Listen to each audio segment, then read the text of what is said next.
আমি আজকে চিকেন রেজালা বানিয়ে দেখাবো আপনাদের।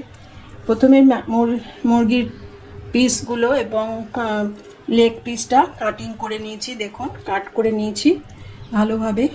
এবার আমি এতে একটু গোলমরিচ বা আমার গোলমরিচ আছে, শাহমরিচ নেই, সেই জন্য আমি দিতে পারলাম না। আমি গোলমরিচ দিয়েই মাখিয়ে নিলাম, আপনারা পারলে শাহমরিচ দিয়েও মাখাতে পারে। এবার আমি এর ভেতরে একটু আদা, পেঁয়াজ, রসুন একসঙ্গে আমি পেস্ট করে রেখেছি, এটা আমি মাখিয়ে দেব।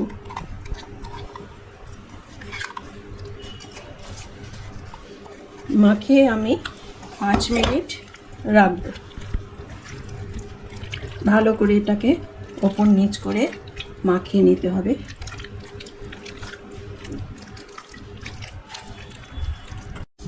একটু নুন, সামান্য একটু নুন মিশিয়ে দিলাম।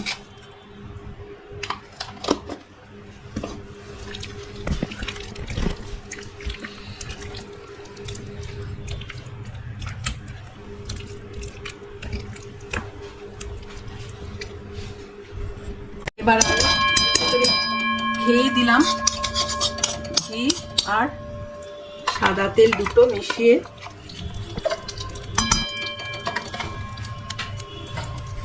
দিলাম। এতে 3টে ছোট এলাচ, 3টে দালচিনি আর 3-4টে লবঙ্গ দিলাম।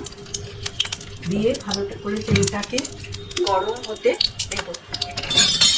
3টে শুকনো লঙ্কা ফোড়নে দিয়ে দিলাম। এবার তেলটা ভালো করে গরম হচ্ছে। টক দইটাও আমি দিয়ে দিলাম এর ভেতরে, দিয়ে ভালো করে ম্যারিনেট করে রেখেছিলাম। এবার আমি এটা আস্তে আস্তে ভাজব।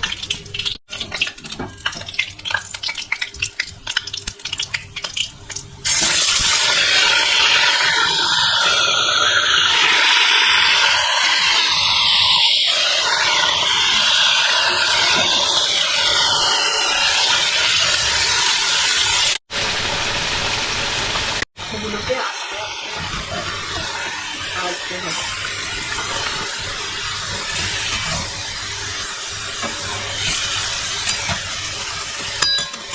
थोड़ा हम 15 मिनट के लिए ढकना देके बनाएगा। এবার আমি পোস্ত বাটা আর কাজু বাটাটা মিশিয়ে দিলাম।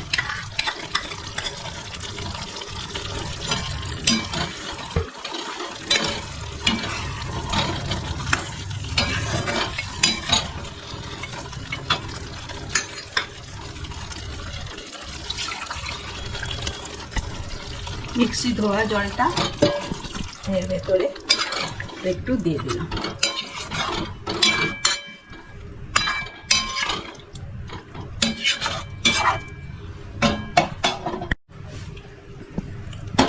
এবার 10 মিনিট এটা গ্যাসের সিম আজে স্লো আজে বসিয়ে রাখবো।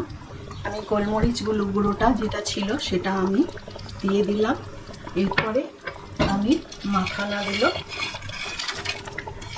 দিয়ে ভালো করে নেড়ে চেড়ে 10 মিনিট হতে দেবো। ব্যাস, তখন আমাদের হয়ে যাবে চিকেন রেজালা। হাফ চামচ কেওড়া জল মিশিয়ে দিলাম আর 1 চামচ গোলাপ জল দিয়ে এবার নামিয়ে দেব। রেজালা কমপ্লিট হয়ে গেল। আপনারা এই সহজ পদ্ধতিতে রেজালা বানিয়ে খাবেন। রান্নাটা যদি আপনাদের ভালো লেগে থাকে তবে আপনারা আমাকে একটু সাবস্ক্রাইব করে দেবেন, লাইক করে দেবেন।